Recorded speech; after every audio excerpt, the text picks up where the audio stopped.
ഇവിടെ ചില ഓൺലൈൻ മാധ്യമങ്ങൾ മോനെ നീ തിരിച്ചു വരണം എന്നൊക്കെ പറഞ്ഞിട്ട്, പിന്നെ നമ്മുടെ ചില സുഹൃത്തുക്കളായ ഓൺലൈൻ മാധ്യമങ്ങൾ തന്നെ സ്ത്രീകളുടെയൊക്കെ വോയിസ് എടുത്തിട്ട് മോനെ നീ എവിടെയാണ്, നീ തിരിച്ചു വരണം, നീ ഇല്ലെങ്കിൽ കോൺഗ്രസ് ഇല്ല. പിന്നെ വി ഡി സതീശൻ, കോൺഗ്രസിൻ്റെ അന്തകൻ, ഇപ്പോൾ വി ഡി സതീശൻ്റെ ഏറ്റവും വെറുക്കപ്പെടുന്ന നേതാവ്, അങ്ങനെയുള്ള പോളിംഗ് വരെ നടത്തിയായിരുന്നു.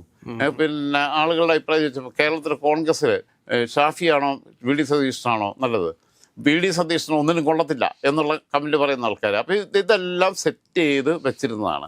അത് തെറ്റാണ് എന്ന് കഴിഞ്ഞ ദിവസത്തെ ജനങ്ങളുടെ ഒറിജിനൽ അഭിപ്രായത്തിലൂടെ തെരുവിലിറങ്ങിയ ആളുകളുടെ മുദ്രാവാക്യം വിളികളിലൂടെ കേരളത്തിൽ അങ്ങോളം ഇങ്ങോളം മുഖ്യമന്ത്രി പ്രഖ്യാപനത്തിൽ ഇങ്ങനെ പ്രകടനം നമ്മൾ ഇതിനു മുമ്പ് പിന്നെ വി എസിൻ്റെ കാര്യത്തിൽ മാത്രമേ കണ്ടിട്ടുള്ളൂ. തെരഞ്ഞെടുപ്പ് വിജയം ആഘോഷിക്കും, ഒക്കെ കഴിയും, സത്യപ്രതിജ്ഞ നടക്കും, അതെല്ലാവരും ടി വിയിലിരുന്ന് കാണും, സത്യപ്രതിജ്ഞ നേരിട്ട് കാണാൻ പോകുന്നവരുന്ന് പോകും എന്നല്ലാതെ കേരളത്തിലുടനീളം ഒരു മുഖ്യമന്ത്രി പ്രഖ്യാപനത്തിൽ ഇങ്ങനെ വലിയൊരു വിജയാഹ്ലാദ പ്രകടനത്തേക്കാൾ വലിയ പ്രകടനം നടത്തിയത് ചരിത്രത്തിൽ രണ്ടാമത്തെ സംഭവമാണ്.